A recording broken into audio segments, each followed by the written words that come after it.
Buen día, ¿cómo están? No sé si ya han accedido todos. Bueno, mientras tanto yo voy a ir abriendo y vamos esperando que entre más gente. Les doy la bienvenida a esta tercera jornada, este tercer encuentro que estamos haciendo de esta serie de presentaciones que ya traemos de hace 2 sábados atrás. Las anteriores las pueden buscar en YouTube. Eh, Podríamos, capaz que las agregan los links en el chat, así que para facilitar. Y si no, bueno, están compartidas en la página, las van a poder encontrar. Espero que estén todos bien. Bueno, les voy a ir contando un poquito cómo hacemos la dinámica de estos encuentros. Así, mientras tanto, se va agregando más gente que esperábamos más. Así que bueno, les voy a contar un poquito qué es Retina Argentina. Y para un poco los orígenes, cómo empezó la asociación. Bien, la asociación nació como una asociación de padres y pacientes de niños con enfermedad de Stargardt, llamada Stargardt Abnes. Hace tiempo no era tan sencillo arribar a un, hoy tampoco lo es, ¿no? Arribar a un diagnóstico certero, con lo cual se fueron acercando personas con distintas patologías, con lo cual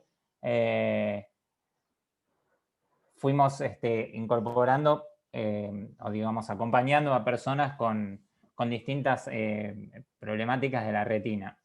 Con lo cual terminamos llamándonos Retina Argentina hoy, que es más sencillo, es más representativo y es más fácil de recordar. Bien, la asociación tiene algunos objetivos que les voy a comentar ahora. Es difundir y hacer conocidas las enfermedades congénitas de la retina y las problemáticas que están ligadas a ella. También trabajar para mejorar la calidad de vida de las personas con estas patologías, buscar medios y acciones para facilitar el conocimiento y el acceso a terapias capaces de detener la pérdida de agudeza visual, promover y monitorear la acción científica para detectar las terapias que permitan recuperar la agudeza visual, como por ejemplo terapia génica, trasplante de células madre de retina y otras terapias que estén en fases avanzadas de desarrollo. Cooperar también activamente para la obtención de fondos y apoyo político para la investigación en enfermedades degenerativas de la retina. También inspirar y cultivar un sentido de comunidad entre pacientes y familiares a quienes nos ha tocado esto en la vida, ¿no? Este tipo de actividades que hacemos todos los años, que antes hacíamos jornadas presenciales y bueno, ahora con el tema de la pandemia, presenciales no se pueden hacer, por eso nos estamos reuniendo de esta forma. Es una manera también de mantener el espíritu activo, ¿no? El espíritu de comunidad vivo, ¿no? Pero eso hay que mantenerlo todo el año y bueno, para eso buscamos otros métodos también para acercarnos. Nosotros creemos en la importancia y jerarquización de las redes internacionales de asociaciones de pacientes como actores insustituibles en la búsqueda de la cura de enfermedades raras o poco frecuentes, como las nuestras. Y no estamos solos. Empezamos a trabajar el 21 de diciembre del 2009 y ya conectamos con gente, profesionales y organizaciones de todo el mundo. Bueno, siempre paso por esta parte que es el momento de los agradecimientos y un poco es difícil porque ayuda a mucha gente. En este año tenemos la suerte de que nos acompañen también organizaciones como el Laboratorio Novartis y Óptica Foucault, que nos ayudan con su sponsoreo, pero también hay mucha gente que trabaja de honore, que pone horas de su vida, que pone mucho esfuerzo y que pone mucho sacrificio, porque todo se hace a pulmón. Esta organización que a simple vista se ve muy, muy profesional, que es profesional, está hecha prácticamente por gente voluntaria. Y es una lista enorme de gente que yo no tengo a todos presentes, no sé quiénes son todos, pero bueno, desde mi lugar, un gran agradecimiento a todos. Hoy la dinámica va a ser un poco diferente a como la tuvimos en las jornadas anteriores. Tenemos un espacio que nos brinda Novartis, donde nos va a acompañar el doctor Osvaldo Podaiser. En este espacio de Novartis vamos a hablar de secuenciación genética, acompañado del doctor con Marcela Ciccioli. Vamos a hacer un corte después de este bloque, donde vamos a dejar un espacio para preguntas específicas para la charla que ellos tendrán. Así se responden las dudas puntualmente de esta temática. Y después vamos a tener una segunda parte con la compañía de la doctora Fabiana Arzuaga, donde vamos a hablar de protección de datos de pacientes en terapias de avanzada. También muy importante. Así que bueno, a ver, también les voy a contar que todos los micrófonos van a estar inhabilitados para favorecer la fluidez y la escucha de las personas que van a estar disertando, ¿no? Dándonos la presentación. Así que bueno, las dudas van a estar canalizadas a través del chat. Pueden volcar sus dudas en cualquier momento y bueno, van a ser respondidas en estos espacios que acabo de comentar. Y si tienen dudas que son fuera de las temáticas de, digamos, dudas personales, bueno, las vamos a canalizar para tratar de responderlas fuera del marco de esta presentación. Así que bueno, yo voy a ser breve hoy, para así no aburrir a los que nos vienen siguiendo desde ya hace 3 sábados. Bueno, Marce, te dejo el espacio para que avancen ustedes. Gracias a todos.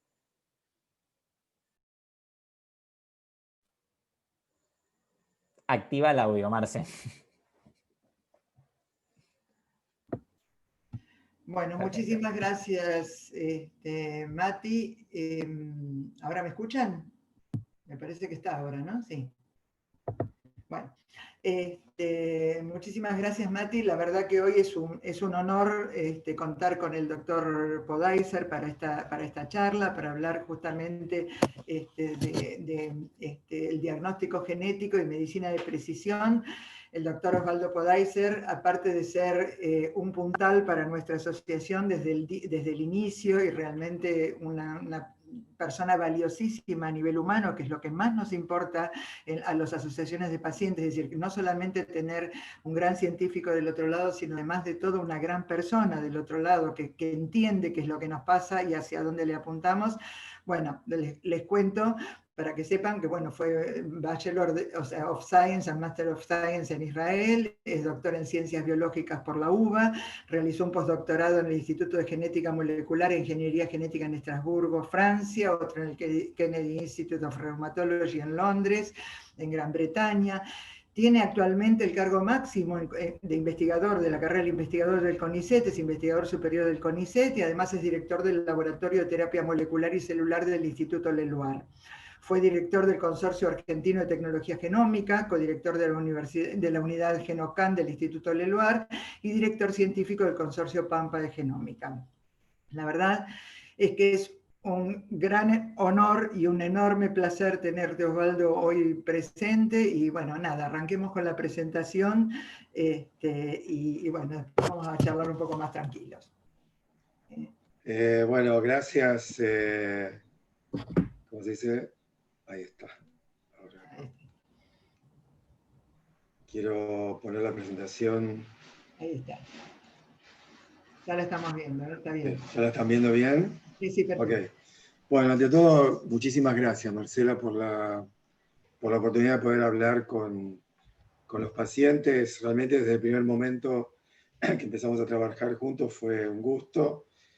está claro que más allá de las actividades académicas y científicas que uno tiene, dentro de nuestra actividad es muy importante poder trasladar todo lo que se consiga dentro del ámbito científico a los pacientes. Eso es un objetivo de nuestro grupo, no solo mío, y ojalá que todo lo que hemos hecho a lo largo de estos años haya servido para potenciar no solo a nuestro grupo en términos del conocimiento que hemos adquirido en el área de la genómica, sino también potenciar a Stargardt Abnes o a Retina Argentina y Retina Argentina actualmente en sus actividades. Así que, bueno, la idea, como dijo Marcela, es hacer una corta presentación. Son poco más de 15 diapositivas. Lo que intento es básicamente que algunos conceptos queden claros y después, en todo caso, con Marcela podemos avanzar en algunos temas en particular que son de interés de los pacientes y familiares que están escuchando esto. Un aspecto de esta primera diapositiva que es importante es que en líneas generales, ya sean los medicamentos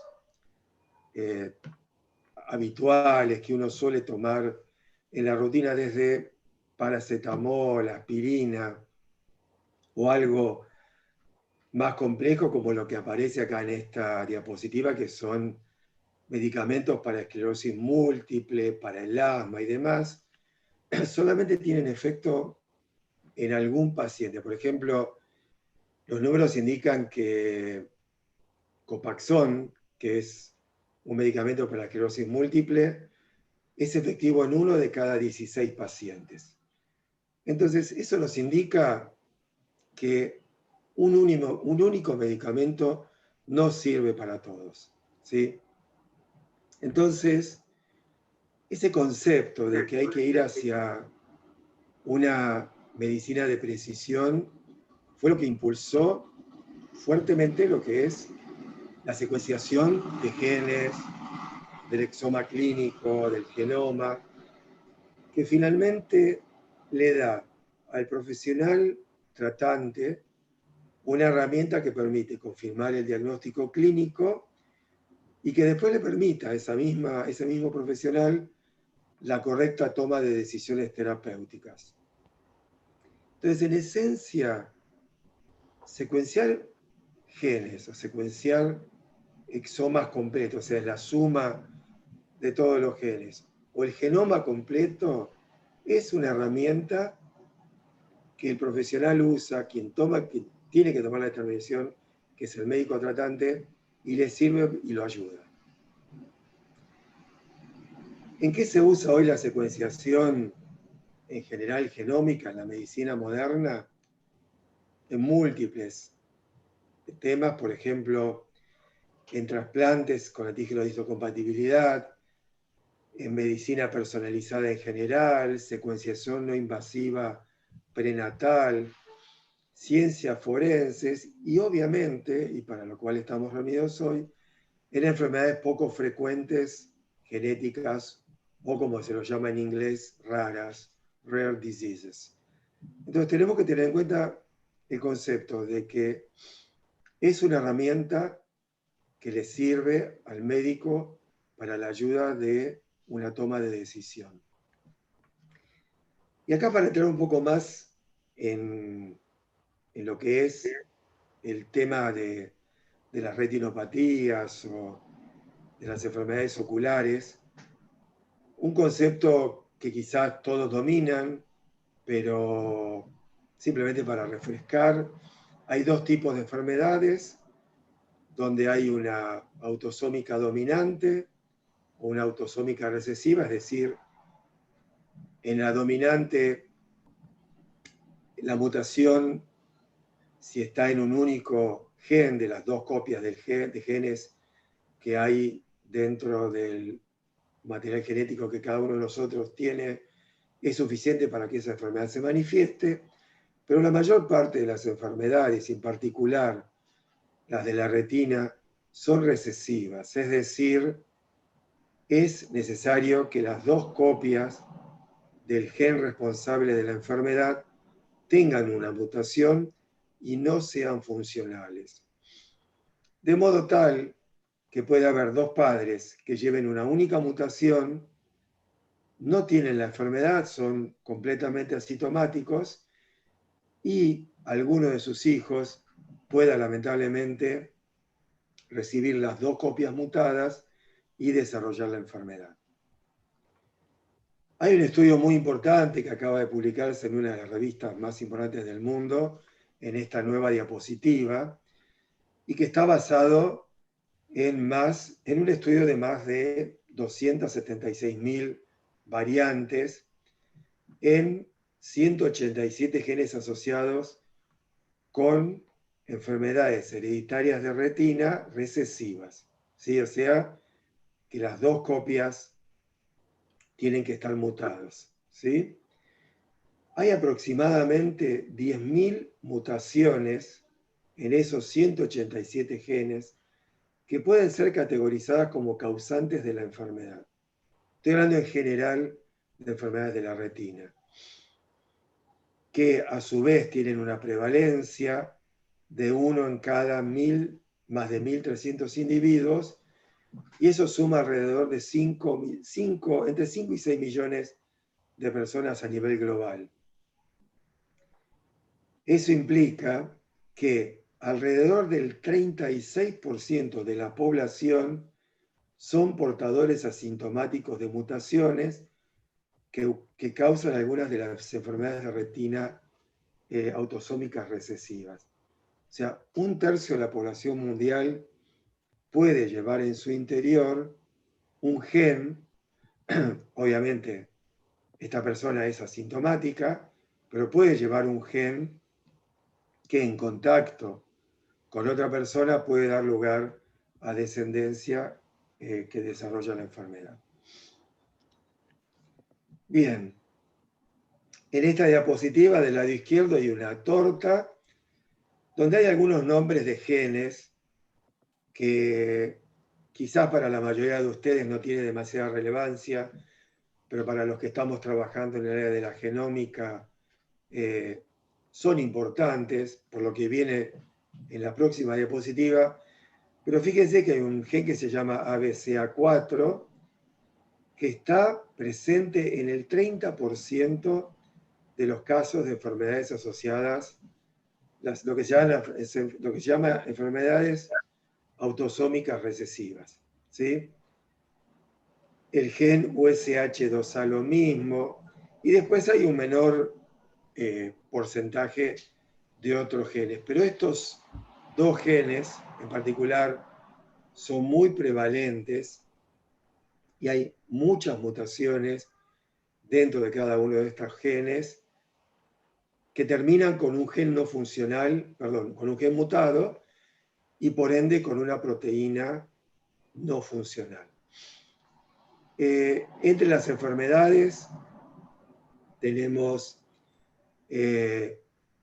la retinosis pigmentaria, que tiene una alta prevalencia, pero a pesar de que uno tiene la idea de que es la más prevalente, la verdad es que la más prevalente es Stargardt, porque Stargardt está lo que se llama la enfermedad temprana y la enfermedad tardía. Entonces, Stargardt, la enfermedad temprana, es del orden del 23%, y Stargardt, la enfermedad tardía, es del orden del 13%. O sea que Stargardt, en general, es arriba del 35% de las patologías de retina. En esta diapositiva lo que podemos ver es la distribución global a nivel mundial, y podemos tomar algún ejemplo, por ejemplo, el de los latinos, que dice que tenemos aproximadamente 200.000 personas que portan un gen, pero no están afectadas, y aproximadamente, 203 millones, disculpen, 203 millones de personas que portan el gen y no están afectadas, y más de 290.000 que pueden estar afectadas de algún tipo de esta enfermedad. Y así estos números son muy parecidos en africanos, en asiáticos, en Asia del Sur y en europeos. Es decir, tenemos estas enfermedades de retina diseminadas en el mundo. No en todo el mundo es el mismo tipo de enfermedad, eso también es muy importante. Y de a poquito les voy a ir mostrando algunas cosas que muestran eso, y finalmente les voy a mostrar un estudio hecho junto con la gente de Stargardt Apples y de FADEPOV en nuestro instituto. El título de esta diapositiva, de esta nueva, es algo que quizás para todos aquellos que entramos en este tema tarde en nuestra formación, y quizás para muchos de los que tienen la enfermedad también y familiares, es esta particularidad, ¿no? Que varias retinopatías comparten características clínicas y muchas veces no es posible realizar un diagnóstico preciso. No alcanza con ver una atrofia macular o una angiografía o una tomografía, no alcanza. Eso es un dato necesario, importante, pero no suficiente. Al mismo tiempo, si alguien les dice que la secuenciación sola sirve para hacer un diagnóstico, no les está diciendo la verdad. Esta nueva diapositiva lo que muestra es lo que nosotros llamamos un diagrama de Venn, que son la intersección de varios círculos. Y fíjense, si pueden, prestarle atención a que en el medio está el círculo de los genes para retinitis, perdón, para retinosis pigmentaria, ¿sí? Y hay varios genes que están compartidas con amaurosis congénita de Leber, con distrofia de conos, con Usher, con Stargardt. Es decir, varias retinopatías, y este es el título de la diapositiva, comparten genes mutados potencialmente responsables de la enfermedad. Es decir, la secuenciación sola no resuelve el diagnóstico. Entonces, ¿qué es la medicina de precisión en lugar de la medicina de imprecisión? Es sumarle al diagnóstico clínico presuntivo la secuenciación clínica, no solo para tener una confirmación de la retinopatía, sino para saber cuál es el gen mutado y, lo más importante de todo, definir un tratamiento. Si ese tratamiento existe y el médico se lo puede dar, perfecto, genial, ideal. Si no, eventualmente pasar a ser candidato a un ensayo clínico. Es decir, nosotros podemos tener una característica clínica determinada, necesitamos la confirmación del gen mutado y ahí podemos pasar a ser candidatos a un ensayo clínico en curso. La próxima diapositiva muestra que, y eso también lo vamos a ver hacia el final, que aproximadamente entre el 50 y el 75% de los pacientes afectados con alguna enfermedad de retina se puede detectar el gen responsable. Hay un porcentaje que aún no.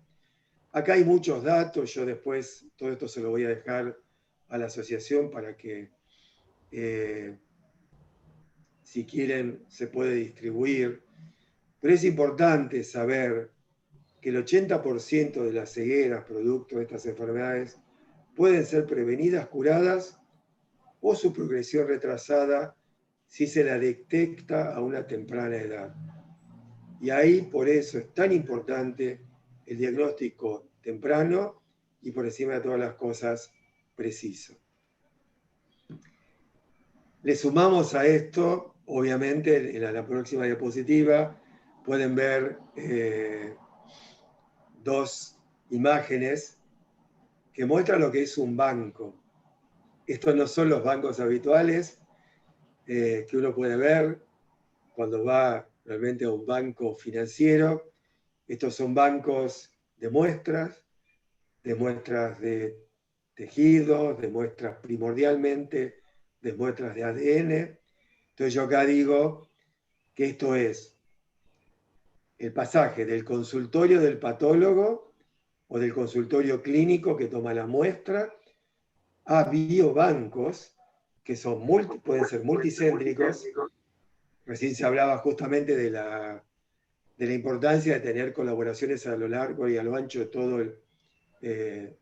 el mundo, multipropósito, globalizados, multidisciplinarios, y que permitan estudios poblacionales y eventualmente hasta envíos de muestras de un lugar a otro.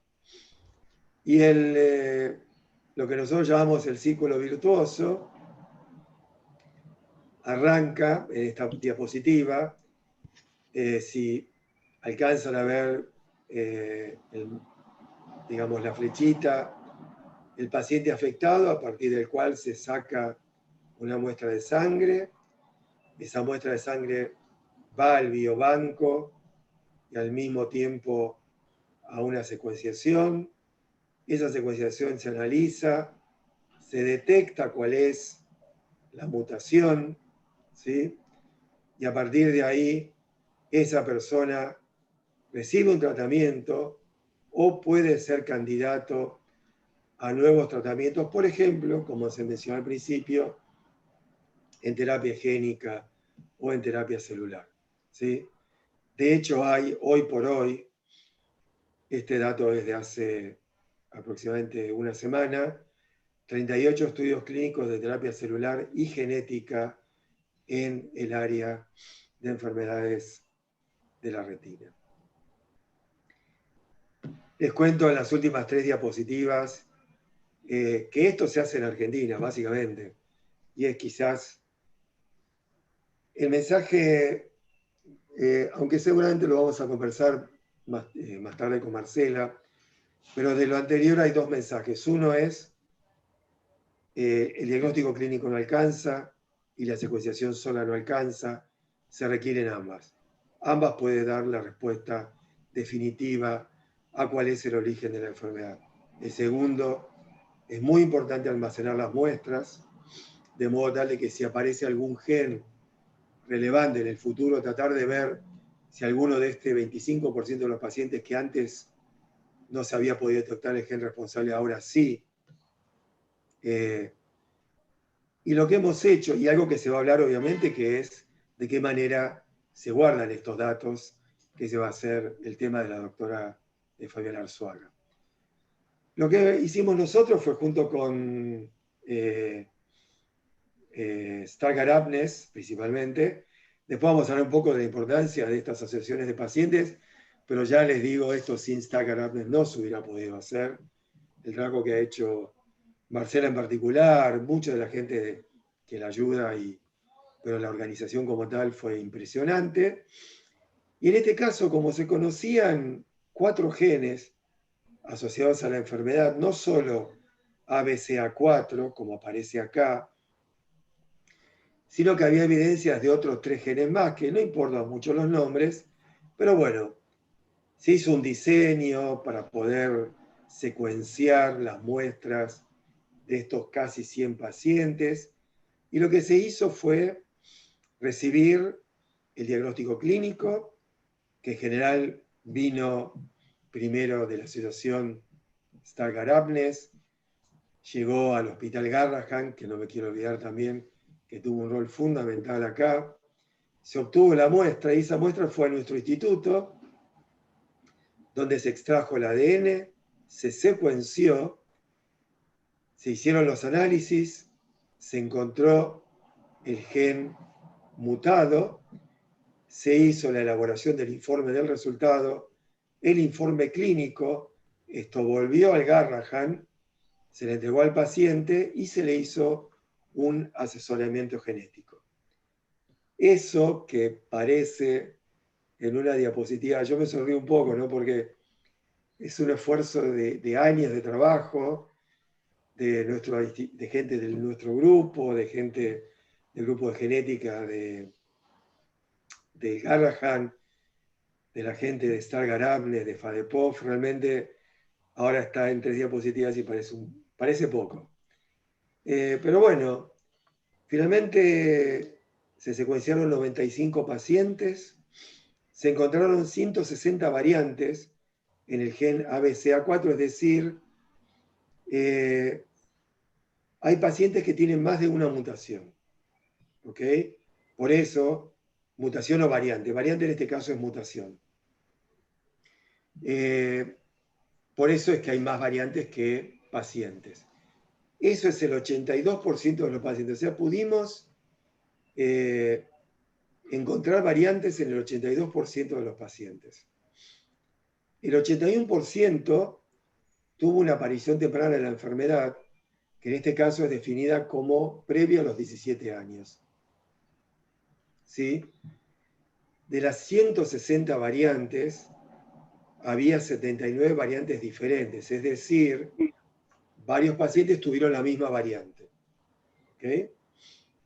Encontramos 8 variantes previamente no reportadas, es decir, hay 8 variantes que son específicas de la población local, argentina, y muy probablemente de la parte más de pueblos originarios. Entonces, 60 pacientes tuvieron 2 variantes. Fíjense que lo reportado es aproximadamente un 62% nuestro, coincide con lo de la literatura, que es entre un 50 y un 70. 10 pacientes con una variante, o sea, 2 variantes me refiero a ambos alelos mutados, ¿sí? Pero en 10 pacientes solo pudimos encontrar una única variante. No encontramos mutaciones en la otra copia. Y está más o menos dentro de lo reportado, o un poquito por debajo de lo reportado, o sea que mejor para nuestra cohorte de pacientes. Habitualmente se reporta entre el 15 y el 25, y nosotros en solo el 10% vimos una única variante. 16 pacientes sin variantes, 10 pacientes con alelos complejos, es decir, más de 2 variantes. Todo esto quizás, y yo lo entiendo, ¿sí? Para alguien que tiene la enfermedad no es tan relevante. Sin embargo, es extremadamente relevante porque al ser enfermedades raras, estos datos se comparten con la comunidad a nivel mundial y solamente a partir de los datos que uno va aportando en los diferentes países se construye esa base de datos que después permite definir con total claridad que una variante es patogénica, es decir, es causante de la enfermedad o no. Entonces, yo lo que les estoy mostrando es de qué manera se construyen las bases de datos que después va a permitir saber qué variante es patogénica y por ende, a partir de un ensayo clínico determinado, decidir, bueno, vale la pena hacer un ensayo clínico sobre este gen, porque este gen aparentemente tiene variantes que son responsables de esa enfermedad. Y las conclusiones nuestras es que nuestra población, Stargardt de tipo 1, que es la que tiene el gen ABCA4 mutado, es la forma más frecuente. Acá dice detectamos 11 variantes nobles, las bajamos a 8, ¿sí? Porque esto también fue cambiando, disculpen acá el error. Hemos hecho estudios de segregación. Si algunos, no me quiero olvidar y lo quiero decir ahora, si algunos de los pacientes que participó de este estudio están o están los familiares, nuestro agradecimiento eterno y absoluto a ellos también. Entonces hemos podido hacer la comparación fenotipo-genotipo, que es lo que dice acá.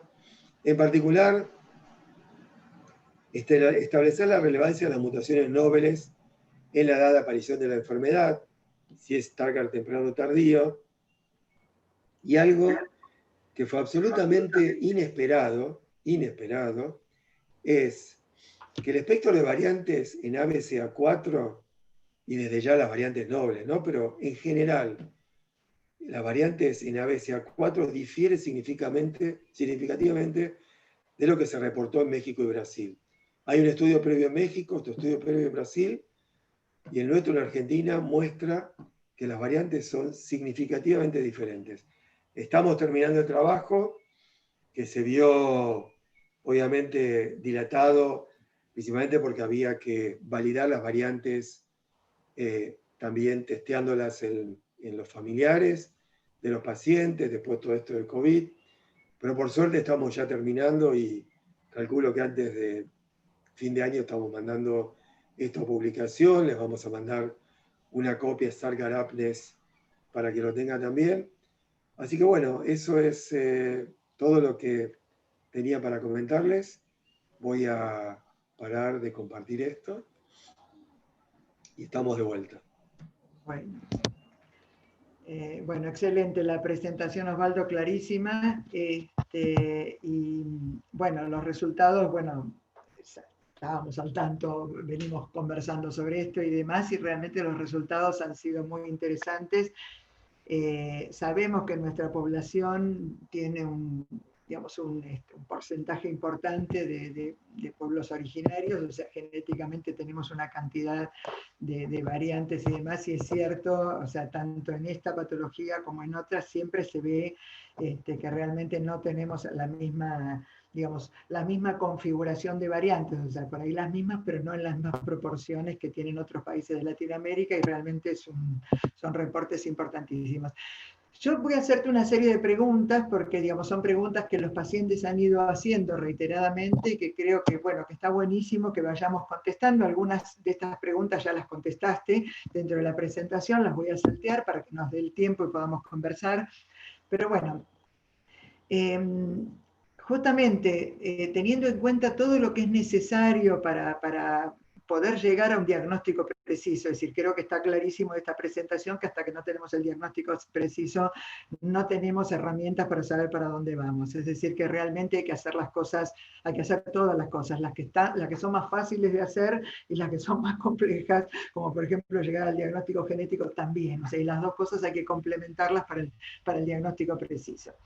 Pero bueno, para eso necesitamos gente que esté entrenada para hacer esto, que realmente que tenga todos los, digamos, que maneje las técnicas que son sumamente complejas. A ver, vos como director del Laboratorio de Terapia Molecular y Celular de la Fundación Leluar, bueno, contanos brevemente la historia del laboratorio y qué profesionales forman parte de ese laboratorio, como para justamente que la gente entienda cuánta gente con alta capacitación es necesaria para poder llevar adelante este trabajo. Sí, bueno, el laboratorio tiene dos áreas claramente definidas, una que es más la terapéutica, y un área muy fuerte que fue creciendo a lo largo de los últimos 10 años, que es el área de genómica. El área de genómica es muy difícil realizarla exclusivamente en Instituto Leluar, y por eso en su momento nos conformamos como consorcio con la gente de INTA y la gente de lo que es en su momento, digamos, lo que es el complejo que está en Santa Fe, de biosedes, de genética, es decir, y ellos también tienen un equipamiento específico para esto. Después eso dio lugar principalmente a lo que se llama la implementación de capacidades, no solo de profesionales, sino también de equipamiento. Y eso dio lugar a la conformación del área de Genocan, es una unidad asociada a nuestro laboratorio, que a lo largo del tiempo se ha visto fortalecida.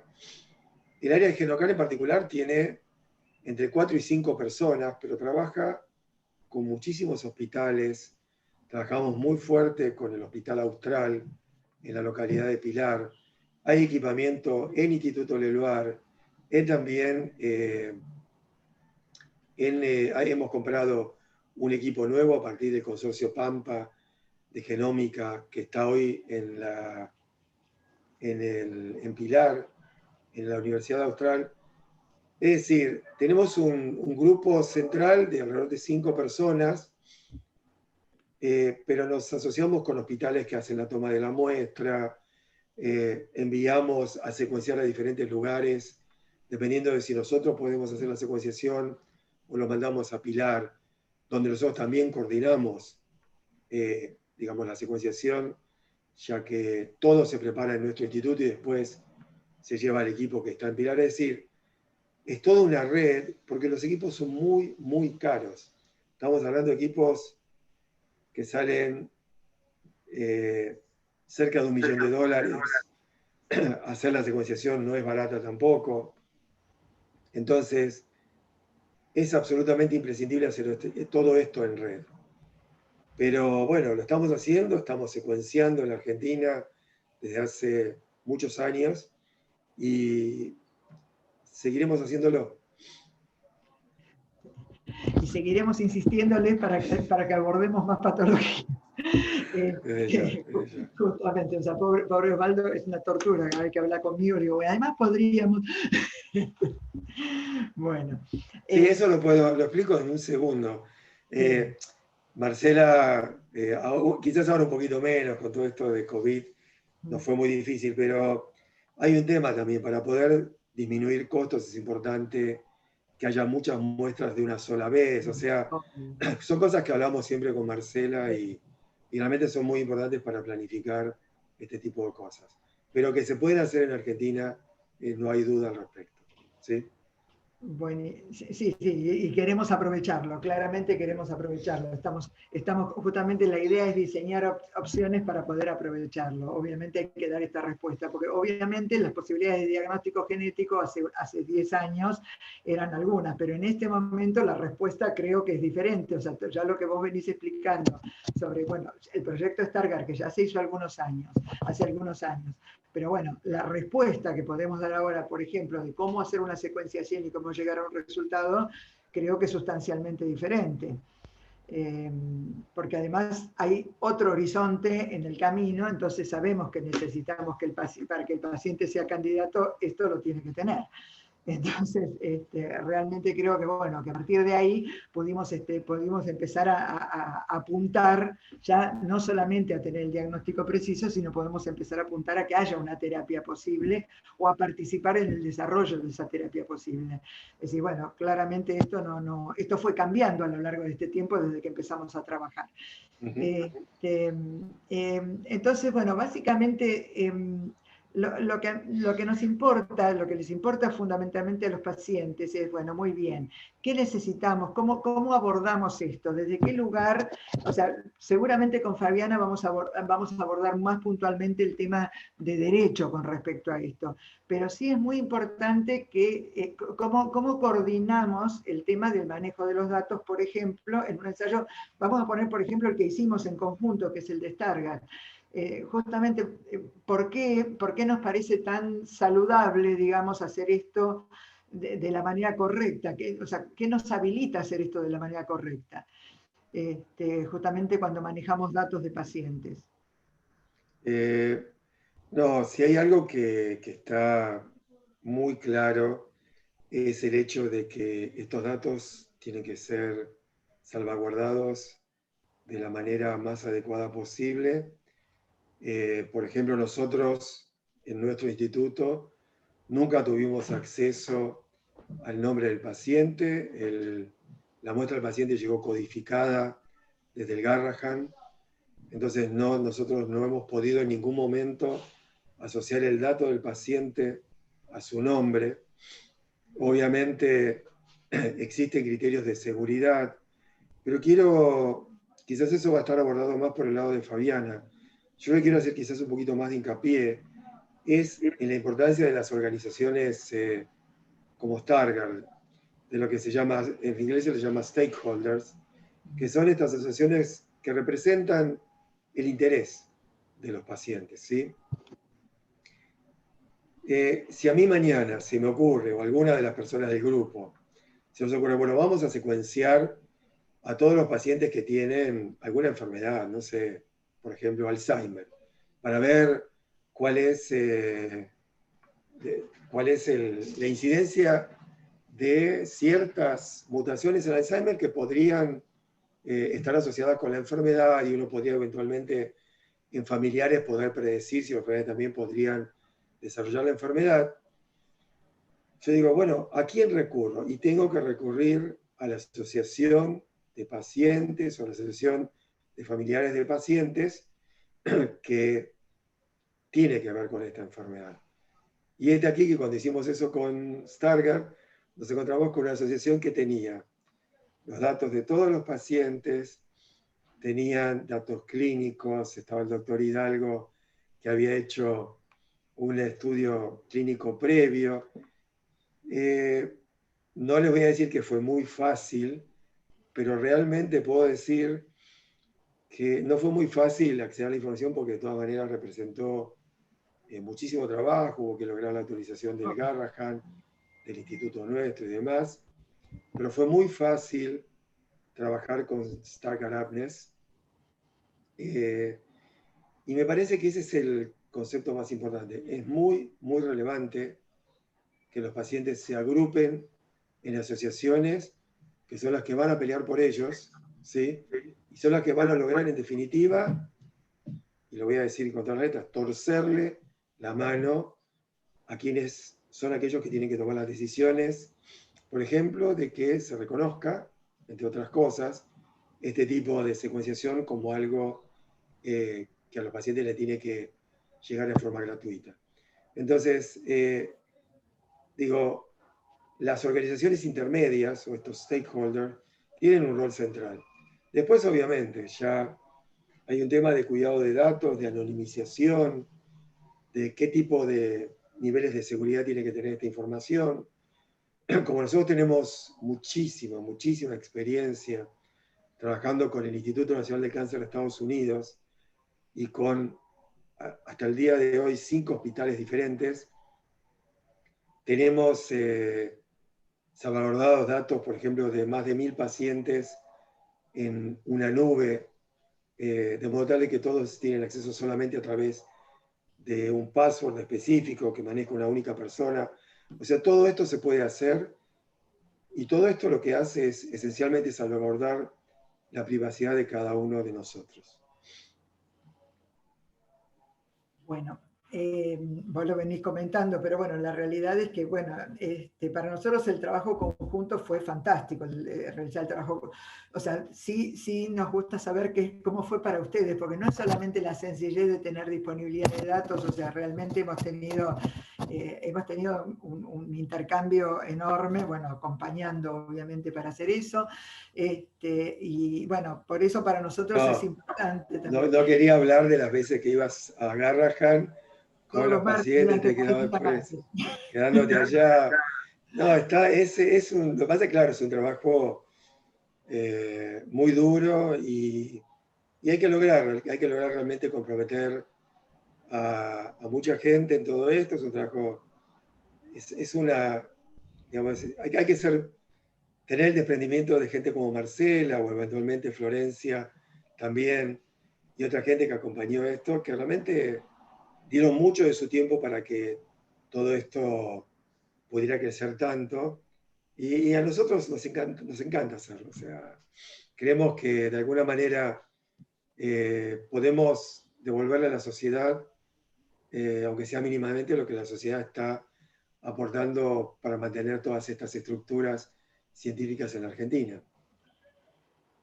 Con el proyecto bueno, qué sé yo, o sea, hemos acompañado a los pacientes todos los martes durante cada una de las tomas de muestras. Estuvo Adriana todos los martes a las 8 de la mañana de Garrahan. Realmente la idea es justamente, es decir, no dejar a nadie solo. O sea, uno entiende perfectamente cuál es el objetivo de este tipo de trabajo y entiende que por ahí, por ejemplo, justamente este proyecto en particular fue completamente federal, vino mucha gente del interior que viajó toda la noche para llegar a tomarse la muestra. Obviamente no conocía la ciudad, no conocía el hospital, tenía que manejarse en un hospital enorme, entonces obviamente se requería hacer el acompañamiento correspondiente. Pero bueno, pero la idea es que, a ver, en todas las partes de este rompecabezas son necesarias. Este proyecto ha sido el más importante que hay en Sudamérica en cantidad de pacientes con respecto a Stargardt, y obviamente la idea es justamente la idea es bueno, que podamos ir accediendo a las distintas opciones para estas patologías con el nuevo conocimiento que se genera. Si no conocemos a nuestra población, no lo podemos generar. Obviamente, con todo este conocimiento, vos ya en parte lo hiciste en la presentación, pero realmente creo que, bueno, que la actitud de los pacientes tiene que ir cambiando, porque justamente, o sea, son pacientes a los que durante mucho tiempo se les dijo no hay nada que hacer. Y en realidad lo que había que hacer era trabajar para que hubiera cosas para hacer. Entonces, no sé, en tu opinión, habiendo trabajado en particular por ahí en esta patología, sabemos que en las otras está pasando lo mismo. Es decir, ¿cómo ves el panorama, digamos, de acá a un plazo relativamente corto? Ya mencionaste un montón de ensayos clínicos en marcha y algunas terapias aprobadas, pero o sea, yo creo que esto es importante entender y que a la gente le quede claro que esto está avanzando, pero que está participando para que avance. Está haciendo su parte, lo necesario. Entonces, ¿cómo ves vos el panorama en ese sentido, Osvaldo? No, yo lo veo, de hecho, cuando presenté al grupo dije que hay una parte de terapia, y la parte de terapia de grupo es la parte de terapia génica.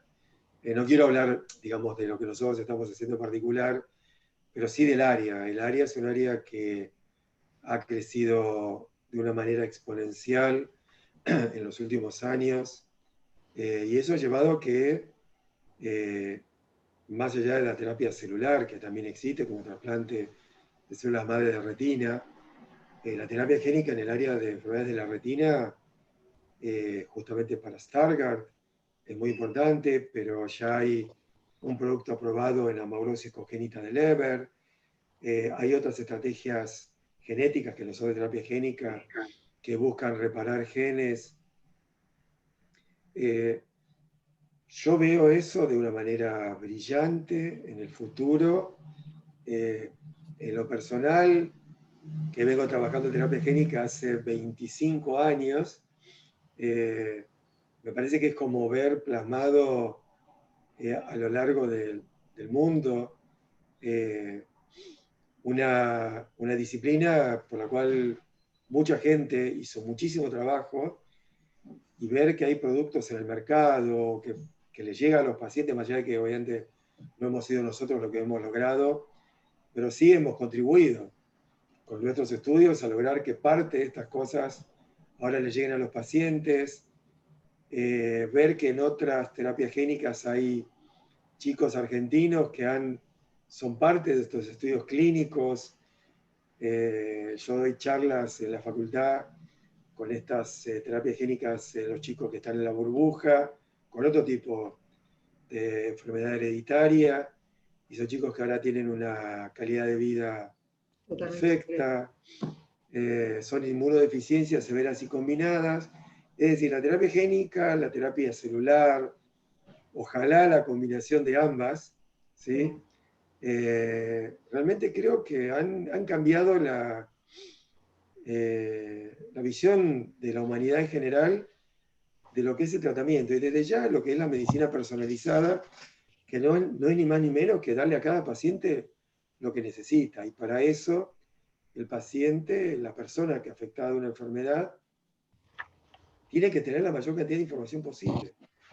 Y creo, esto es personal, que el Estado está obligado a dársela.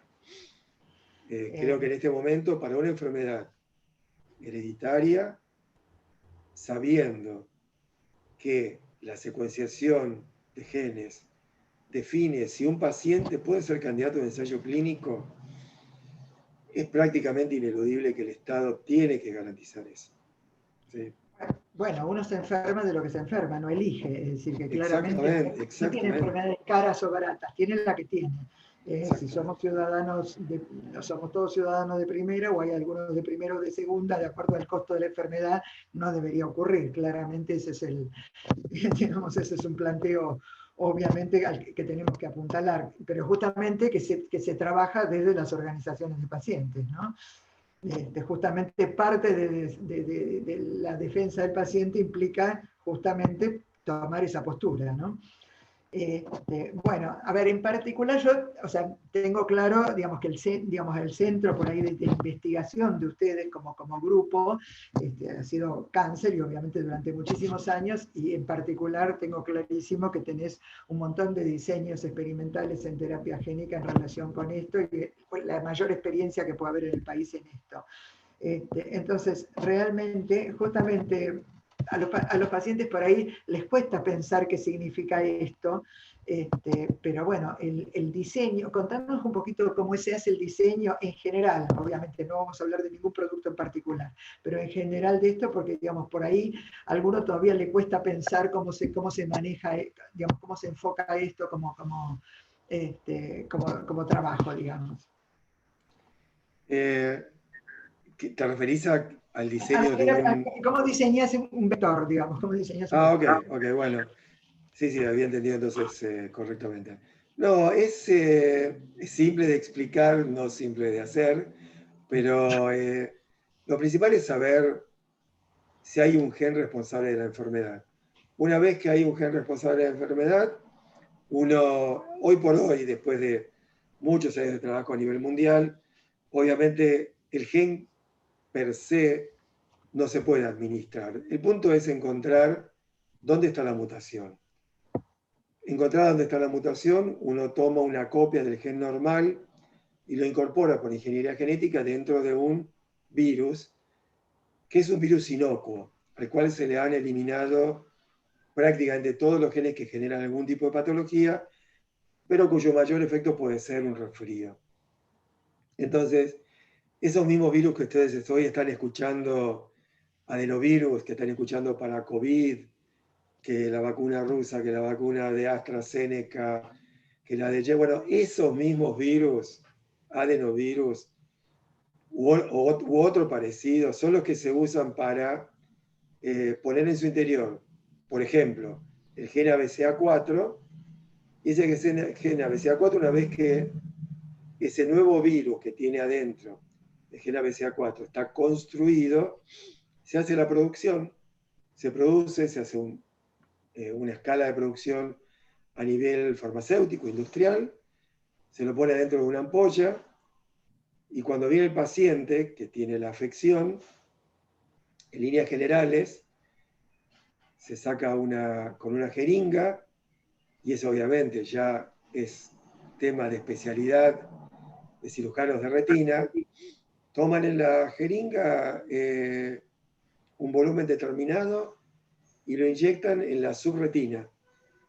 Algo que parece quizás de ciencia ficción, hoy créanme, y Marcela y mucha de la gente de Startup lo sabe, es rutina. Hay mucha gente, nosotros podemos producir vectores virales de cualquier tipo, con cualquier gen adentro, y hay mucha gente que inyecta perfectamente bien, sin dolor ulterior, dentro de un ojo.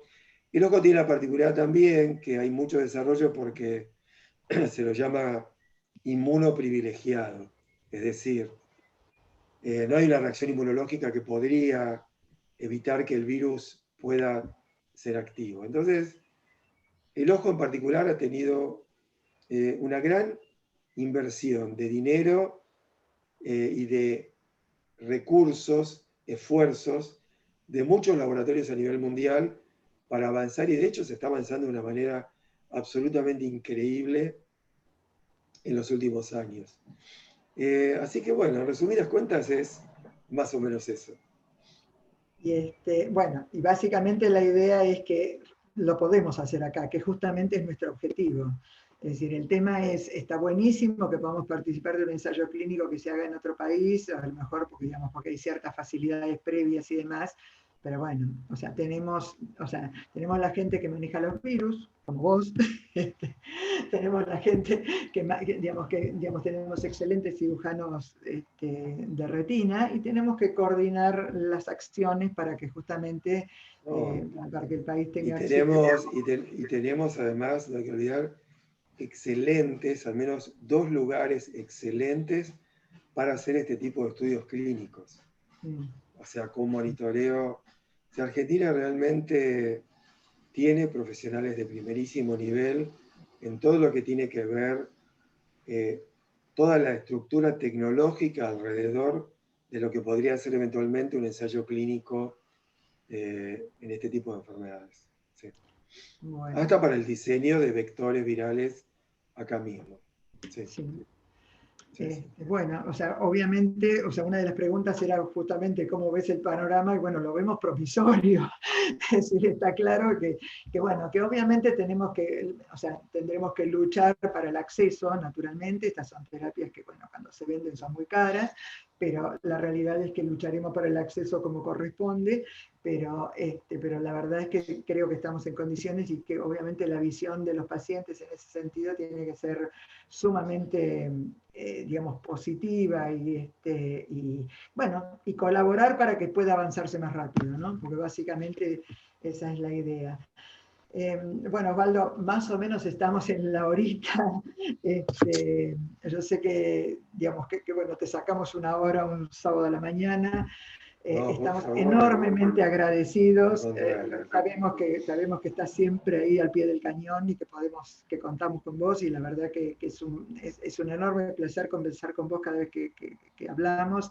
Y bueno, por el apoyo, por la solvencia científica, que es central.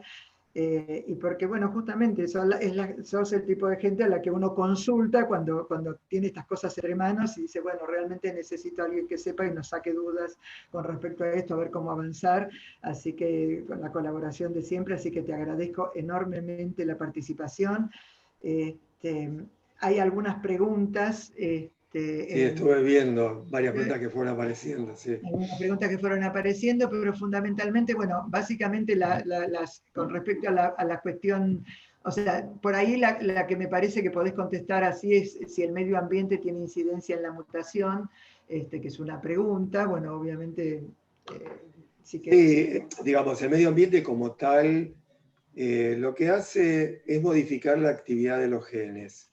En general, esta actividad se modifica, digamos, para arriba, para abajo, cambia, salvo que sea algo estable a lo largo del tiempo. Es difícil pensar que eso genere una mutación tal. Lo que sí, tal que después le sume a la enfermedad. Lo que sí está claro es que no estamos pudiendo encontrar. Nosotros, por ejemplo, hemos colaborado con el grupo de Franz Kremer en Holanda, creo que está, ¿no? Sí, en Holanda, en Nimega. Sí, ahí está.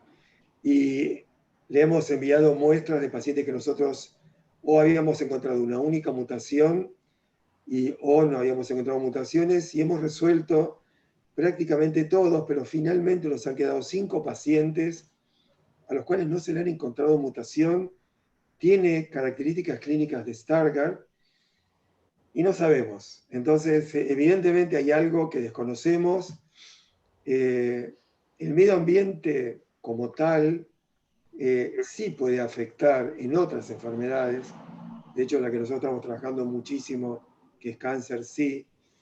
Es difícil de saber a qué nivel podría estar afectando en la aparición de una mutación estable en un paciente, o de algo que genere un cambio estable. Quizás sí puede generar un cambio transitorio que desencadena la enfermedad, Sí. y después ese cambio vuelve para atrás, pero la enfermedad ya fue desencadenada. Muy difícil de saber. En otras enfermedades, definitivamente, el medio ambiente, ya le llamo el medio ambiente, a ver, para que entendamos, la radiación ultravioleta del sol, el tabaco, algunos preservantes que se usan en algunos alimentos.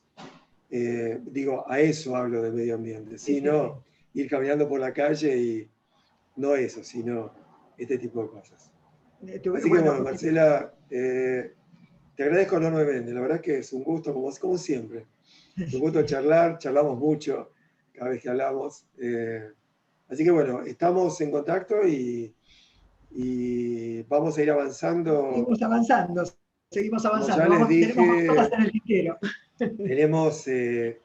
Tenemos equipamiento de última generación que llegó para COVID, llegó durante COVID. Se instaló en el Hospital Austral, lo estamos coordinando nosotros, con Andrea Llera, que no quiero dejar de mencionarla, con Marcela Mena, que se fue, que está ahora en Brasil, perdón, Brasil, en España. En España, sí. Así que bueno, pero con Andrea seguimos trabajando muy fuerte en todo lo que es la parte de genómica. Así que hasta la próxima y un gusto, como siempre. Igualmente para vos, un abrazo y bueno, mandale un cariño a Andrea, que hace mucho que no hablo con ella, pero sí, Te digo. Que siempre la tenemos presente. Adiós, bueno, hasta luego a todos. Gracias. Bueno, tenemos ya a Fabiana, creo, Clary, creo que la podés habilitar, ¿no? A ver, la veo allí. A ver. Ahí está, ahí te veo. Bueno, les voy a presentar la doctora Fabiana Arzuaga. Es abogada, es doctora en Derecho y Ciencias Sociales, en Derecho de la Salud y de las nuevas tecnologías. Es profesora visitante de la Universidad de Edimburgo. Su especialidad es protección de datos personales, derecho informático, derecho de las nuevas tecnologías, regulaciones en biotecnología y medicamentos, compliance, cyberderecho.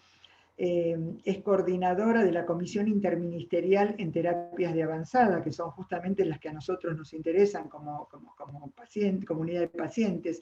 Esa coordinación interministerial es entre el MinCIT, el Ministerio de Ciencia y Tecnología de la Nación, y del Ministerio de Salud. Es coordinadora de la Comisión Asesora en Medicina Regenerativa y Terapias Celulares del Ministerio de Ciencia y Tecnología de la Nación. Es coordinadora de la REDAPTA, que es la Red de Asociaciones de Pacientes para Terapias de Avanzada entre el Ministerio de Ciencias, y vicedirectora del Observatorio Interdisciplinario en Ciencias de la Vida de la Facultad de Derecho UBA, y su especialidad es la propiedad intelectual y patentes.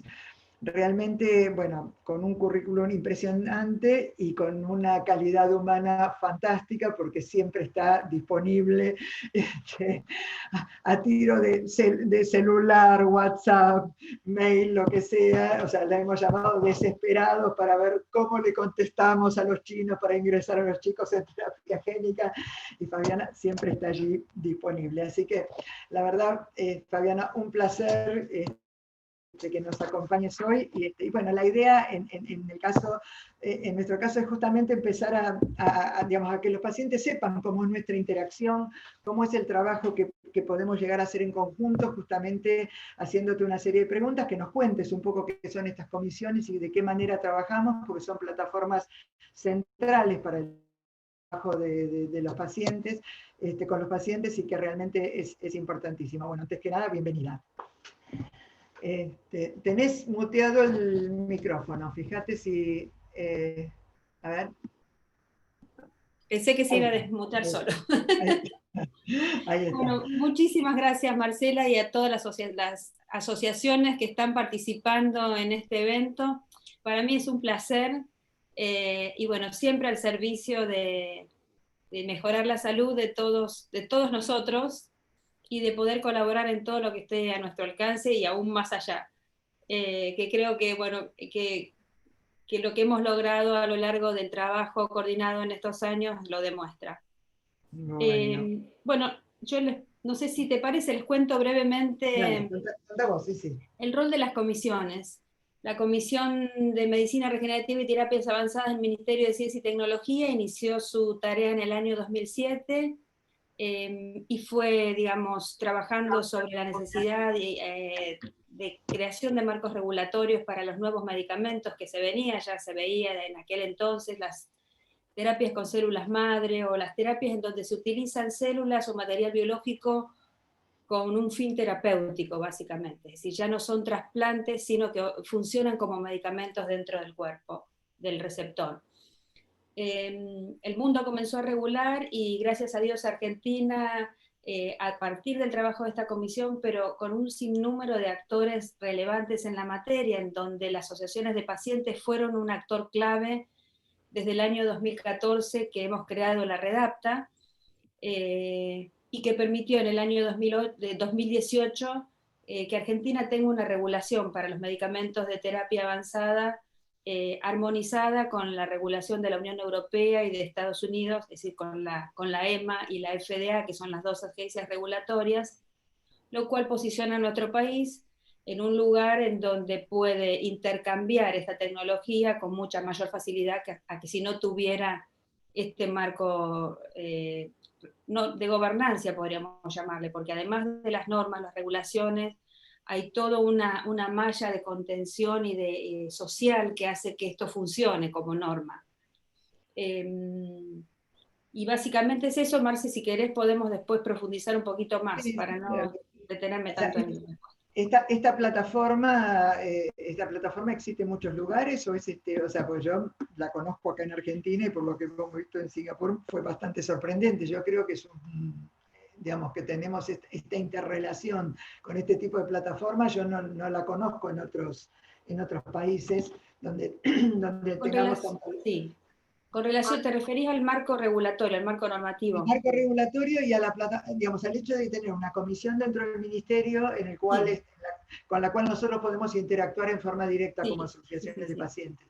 Bueno, yo creo que organizaciones de pacientes vinculadas a los organismos regulatorios existen en los países desarrollados. Ustedes lo deben conocer por ser miembros de Eurordis, de muchos grupos sí, que trabajan en ese sentido en pos del acceso de los pacientes a la información, a los últimos avances de la ciencia de buena fuente, al acceso a los ensayos clínicos, pero creo que en Argentina hemos sido pioneros, al menos como país en vías de desarrollo, en donde tenemos menos recursos que los países desarrollados, desde las instituciones hasta las organizaciones intermedias. Hemos trabajado a la altura de un país desarrollado y creo que eso se manifiesta en los resultados que hemos obtenido y en el panorama que se avisora también a futuro, ¿no? Justamente por eso quería justamente que lo comentaras, porque por ahí siempre parece que venimos corriendo de atrás este tipo de cuestiones, sí, y yo creo que realmente tenemos plataformas muy interesantes y que la utilización, digamos, no solo de la plataforma, sino el trabajo coordinado realmente creo que es bastante, es muy interesante y permite justamente buscar el reaseguro de los pacientes, que es lo que a uno le interesa. Porque básicamente, o sea, entrar a un ensayo clínico siempre es un desafío, obviamente, donde uno está poniendo el cuerpo para ver qué es lo que pasa. Nosotros, al representar patologías de retina, es común que un paciente nos diga, usen mis ojos para la ciencia, y la respuesta habitualmente que les damos es, los tenés puestos. Los ojos están sobre el paciente. Entonces, digamos, incluirlo en un ensayo clínico implica que puede correr algún riesgo que realmente hay que minimizar, contener y abordar. Y justamente el hecho de poder trabajar con estas plataformas nos permite justamente mejorar ese acceso a la seguridad del paciente. Por eso es que me parece realmente que era muy importante que se entendiera que estas plataformas, que son, creo, muy innovadoras, la verdad es que calculo que irán siendo modelos en otros lugares como para poder avanzar. El panorama es tan promisorio que realmente creo que implica un montón de cambios, no solamente a nivel científico. Los cambios a nivel científico seguirán dando y obviamente tenemos que incidir, pero a nivel bioético, ¿cómo ves el acompañamiento que hay que hacer en esto? Porque si no, parece que todo que corre por la ruta científica y nada más, y hay que hacer otras cosas, ¿no? Bueno, yo creo que si hay algo que ha demostrado esta pandemia, si hay algún resultado positivo que ha dejado esto, es que no solo en materia de salud, sino en todos los planos, digamos, de intervención en nuestra sociedad y de avance en nuestra sociedad, los modelos de inteligencia colectivo son mucho más fructíferos que los de inteligencia individual. Sin duda. Nosotros, con el trabajo que hemos hecho tanto con la comisión y con la invitación de numerosos actores, no solo las organizaciones de pacientes, las sociedades médicas, los legisladores, los periodistas, los comunicadores sociales, las obras sociales, hemos construido un modelo de 360 grados en términos de los actores que intervinieron y que tomaron conocimiento y conciencia de la problemática y de la necesidad de generar un marco para incorporar estos nuevos medicamentos en nuestro sistema normativo y que la autoridad regulatoria, tanto la ANMAT como el INCUCAI, intervinieran. Entonces, estos modelos de inteligencia colectiva que ya nos hemos dado cuenta que funcionan y que nosotros de alguna manera fuimos pioneros, son los que van a gobernar las nuevas relaciones. Y creo que en eso hay que seguir invirtiendo y seguir trabajando, porque eso genera una apertura de visión y la construcción de visiones compartidas mucho más poderosas que las de un solo grupo. Y es lo que garantiza el cumplimiento de las normas. Cuanto más conocidas, más aprendidas y más comprendidas, las normas son más efectivas.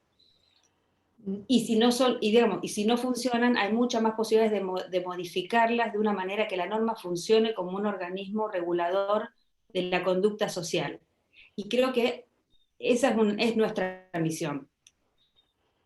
Justamente, a ver, se me ocurre ahora en este momento, pero digamos es algo que hemos conversado, ¿no? O sea, obviamente por lo general se le tiene miedo a trabajar con la farmacéutica o a trabajar con, dentro del paradigma médico con las sociedades científicas, o a trabajar, o como que los científicos están muy aislados, y la realidad es que por otra parte tenemos la voz de los pacientes y el derecho de los pacientes para trabajar. En realidad, básicamente, el hecho de poder nuclear a todos los actores y trabajar en conjunto con todos los actores hace que cada parte del rompecabezas encaje y que haya una regulación automática de las posibilidades de cada uno, porque cada uno va a estar controlando y regulando las otras partes de manera de que esto sea, de que esto pueda realmente favorecer a quien hay que favorecer, que es al acceso a las terapias, primero a diseñar y llegar a las terapias, y al mismo tiempo aplicar, pero además a pasar por la etapa de ensayos clínicos con el debido cuidado, ¿no? Que es el tema central siempre cuando tenemos que abordar estas cuestiones. Es decir, obviamente el rol, o sea, por eso me parece, bueno, que desde tu punto de vista, o sea, el rol de las asociaciones de pacientes, ¿qué rol tenemos que cumplir? ¿Cuál es nuestra parte en este asunto? Sí, yo creo que las asociaciones de pacientes cumplen un rol muy importante y es el de intermediar entre el paciente solo individuo y los grupos que están trabajando en investigación, las farmacéuticas, inclusive el Estado, los organismos del Estado. Y quiero volver un poquito al punto anterior. Vos me preguntabas sobre la importancia de la bioética, y mucho se habla de la bioética, pero ¿qué significa en realidad que los principios de la bioética estén activos en este tipo de desarrollo? Justamente que se cumplan lo que se denominan los derechos personalísimos, los derechos humanos. Los derechos que como personas todos tenemos frente al avance de la ciencia, participar de los avances de la ciencia, que nuestra información personal sea cuidada y manejada conforme a lo que establece la ley, el derecho a la salud, el derecho a acceder a un medicamento, el derecho a ser respetado en nuestra integridad física. Es decir, los principios de la bioética intentan preservar todos esos derechos que están contenidos ya en normas internacionales desde después de la Segunda Guerra Mundial. Se intensificaron estas tareas, hay protocolos, y yendo específicamente a la investigación con seres humanos, en donde se va a utilizar, digamos, se va a investigar sobre el cuerpo de un ser humano, y que ese ser humano obviamente participa de esa investigación, pero al mismo tiempo corre un riesgo, que se cumplan determinados principios que se han reconocido internacionalmente como válidos, en donde, por ejemplo, la ecuación de riesgo-beneficio sea mayor la posibilidad de beneficiarse que de correr un peligro grave para la salud, por ejemplo, en donde el derecho de un paciente siempre esté por encima del interés de la investigación, y bueno, y una serie de principios que se denominan principios de la bioética que gobiernan todo ese sistema. Por eso mismo, bueno, justamente, o sea, por ahí no te lo pregunté cuando hablaste de la plataforma, digamos, hablaste de la comisión asesora, pero contadle un poquito a la gente digamos, los miembros de la comisión asesora, cuáles son las profesiones que tienen, porque justamente la gente tiende a pensar que una comisión asesora del Ministerio de Ciencia son científicos nada más, y sin embargo hay otros miembros, y justamente esta visión es central, porque justamente tiene una composición muy interesante y muy rica en ese sentido.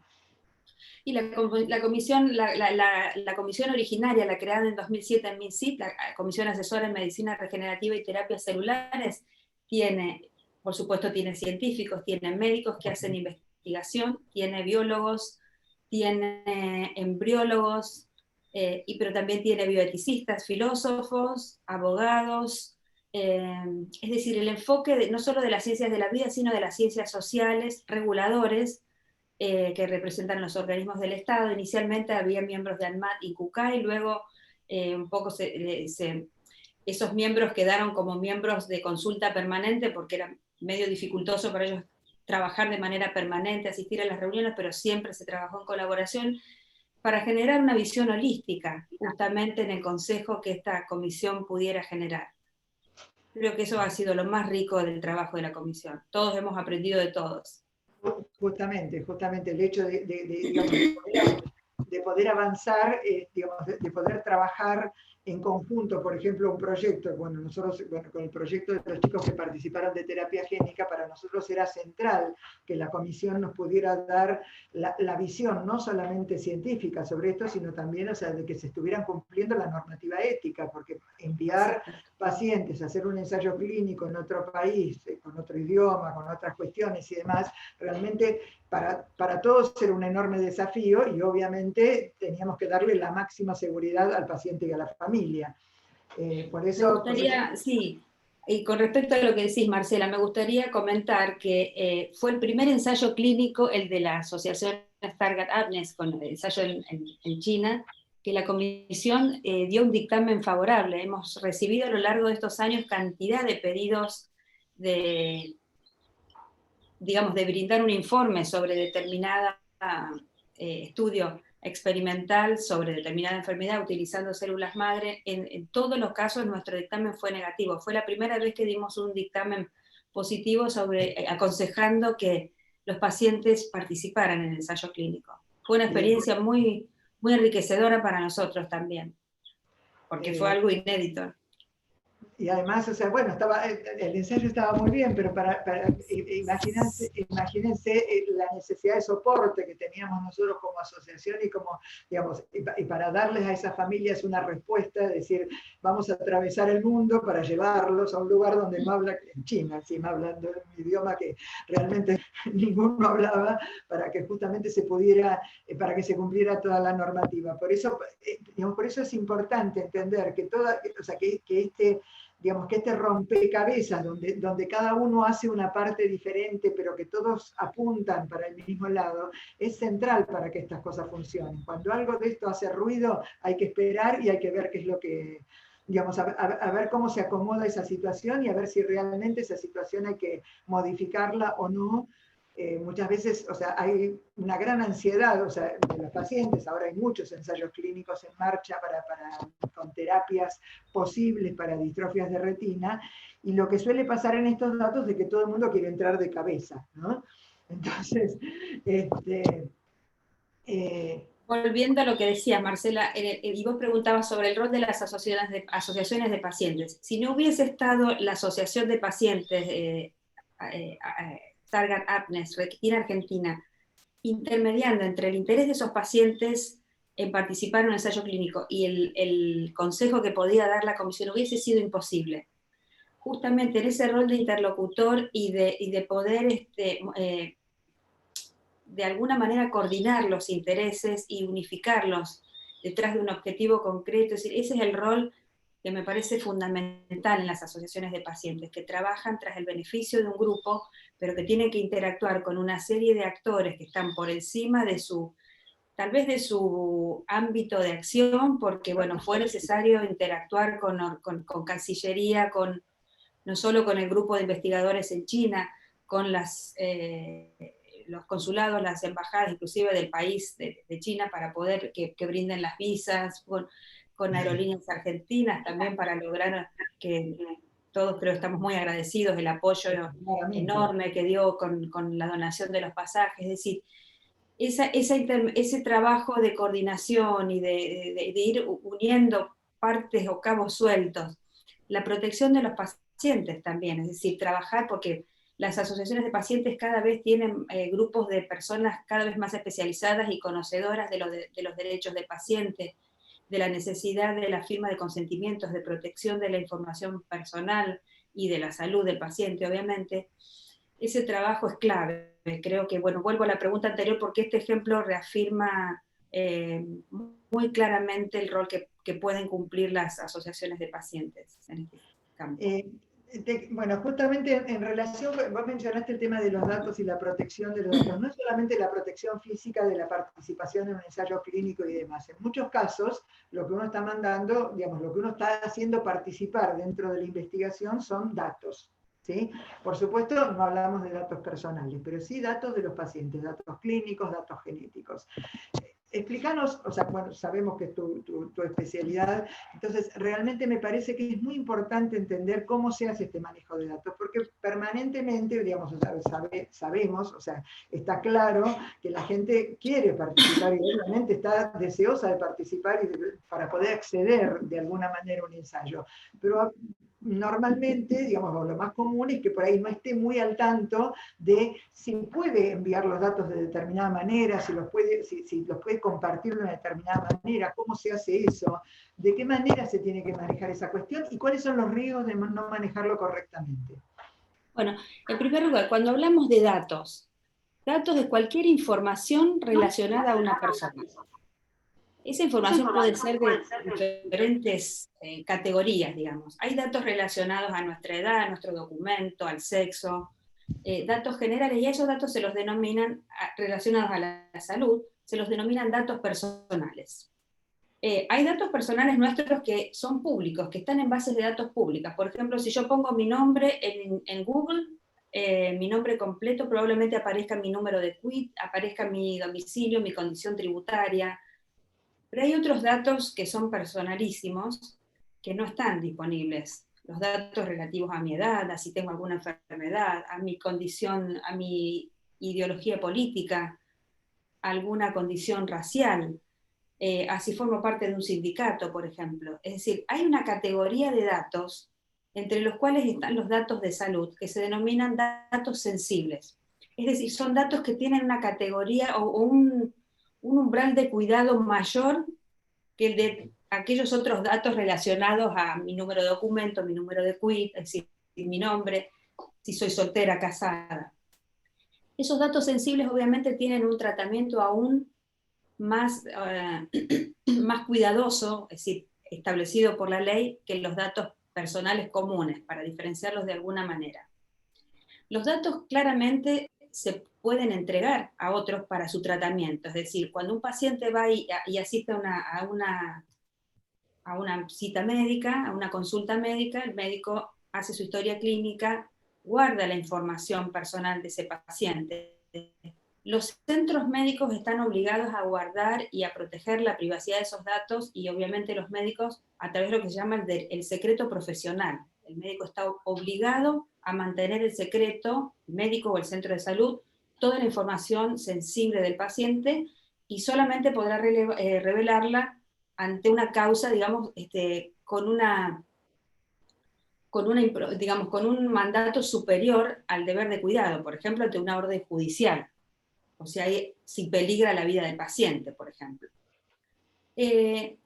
Los datos deben ser, obviamente, para aquel que recolecta datos, hay una serie de medidas que establece la normativa. Argentina tiene una ley de protección de datos personales que ha sido en su momento, ya tiene 20 años esta ley, una ley de avanzada. Ha sido inclusive Argentina considerado por la Unión Europea, que también ha sido un bloque que ha trabajado mucho en el tema de protección de datos, como una legislación que tenía un nivel de protección similar al de la Unión Europea. Desde hace un par de años la Unión Europea ha cambiado su régimen de protección de datos, ha intensificado esta normativa, estableciendo un deber de cuidado mayor y una serie de controles a todas aquellas empresas que procesan datos personales. Argentina tuvo un proyecto de ley para adecuarse de una manera casi completa a la norma europea. No se sancionó ese proyecto de ley. Hay una serie de disposiciones de la Agencia Nacional de Protección de Datos tendientes a, de alguna manera, armonizar nuestro sistema con la Unión Europea. Pero asimismo tenemos una norma que es completa y que garantiza la protección de datos personales de todos los datos de los ciudadanos argentinos que son tratados ya sea por grupos o por empresas, y que también son transferidos a otras jurisdicciones. Pero el principio general de toda esta normativa, es decir, los datos personales, que decimos es información personal, personalísima de cada uno de nosotros, pueden cederse por parte del titular de esos datos con el consentimiento. El consentimiento es el principio general de nuestra legislación, es decir, yo como individuo puedo brindar mis datos y voy a dar mi consentimiento a este tercero al cual le voy a ceder mis datos para que los pueda tratar conforme a los fines que se los estoy cediendo. Es decir, los datos se ceden con un fin determinado. Y el que recibe esos datos puede utilizarlos solamente con el fin para el que los recibió.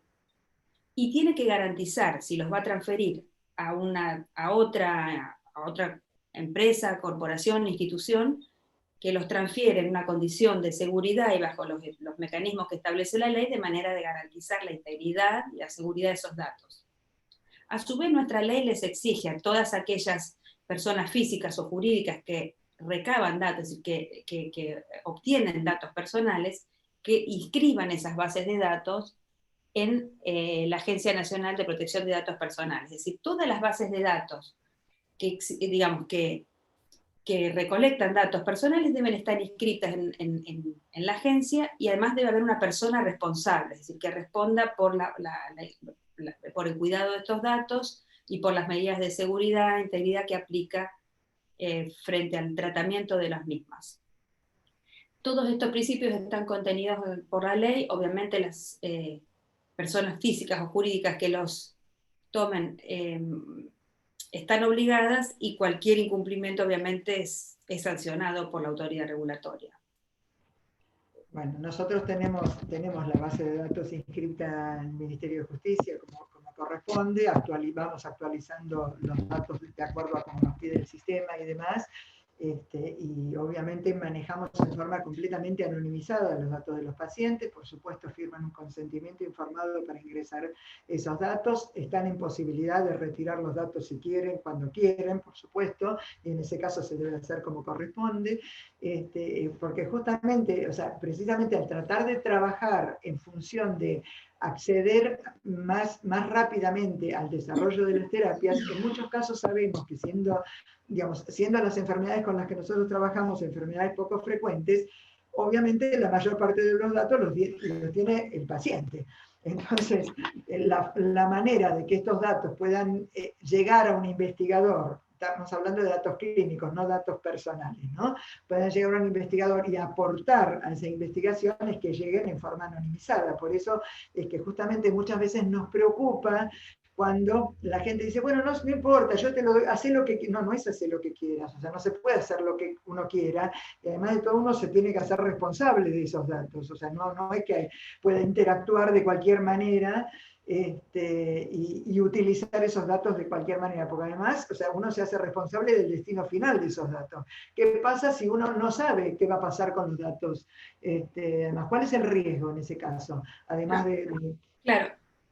Antes que nada, Marcela, quería comentar esto.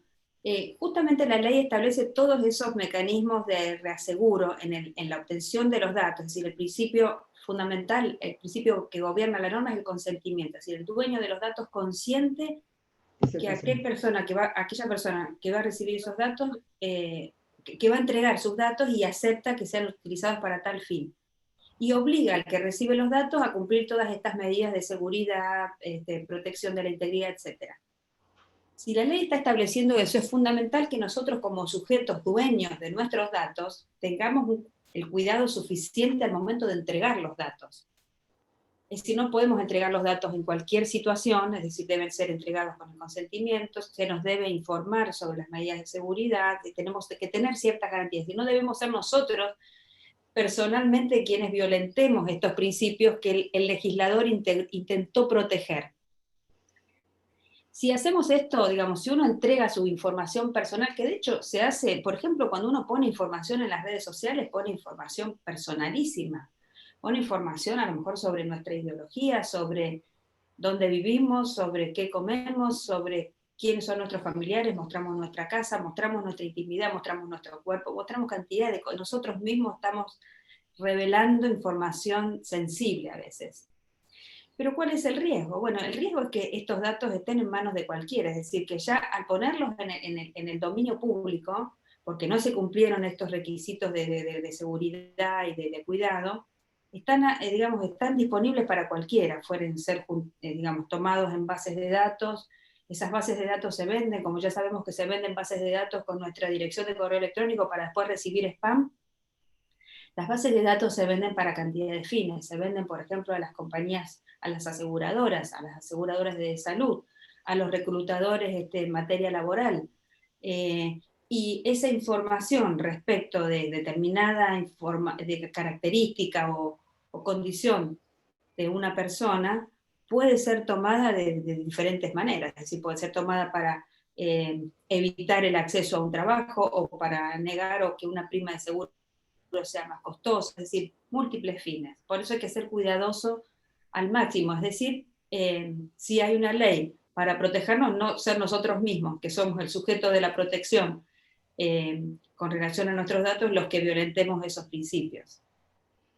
Dicho esto, no desparramar inconscientemente nuestra información personal en cualquier, ni por WhatsApp, ni por mail, sino con las garantías suficientes que son las que acabamos de mencionar.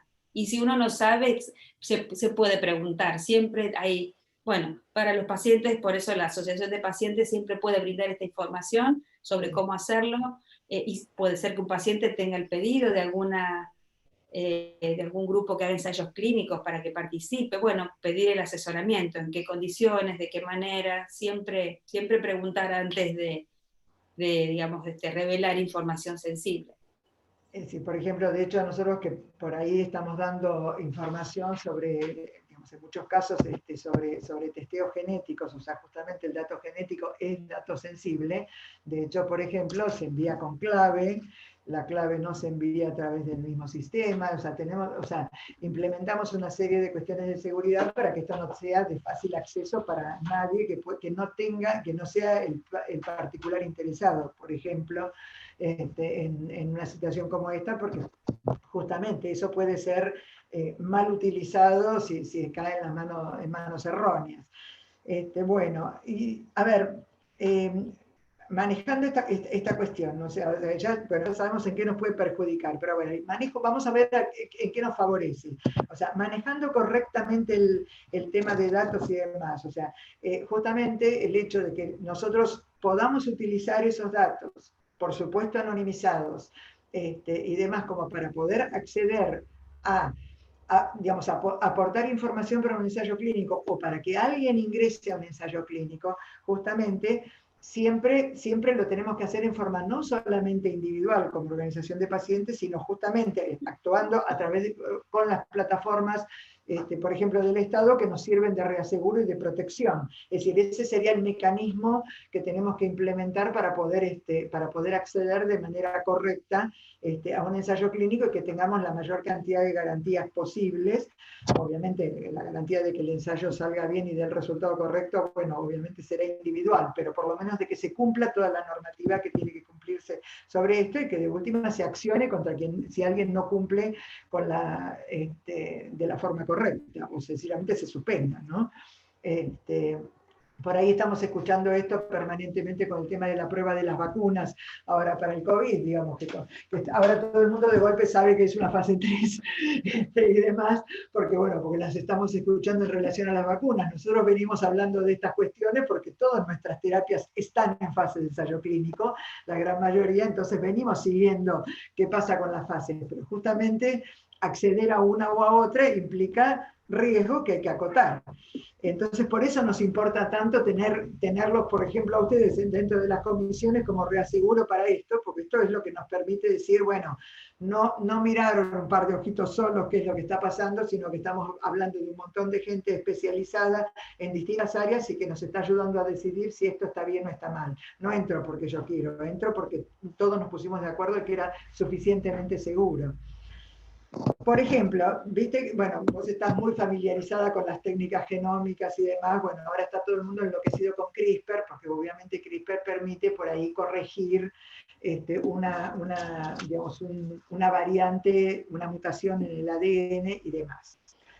Con las limitaciones que tiene esta técnica, obviamente, de que, o sea, sabemos que digamos, la técnica va a cortar muy precisamente en la base donde tenga que cortar, pero que después depende del rearmado de esa secuencia de ADN, de los mecanismos de reparación propios de la célula, que pueden funcionar correctamente o no.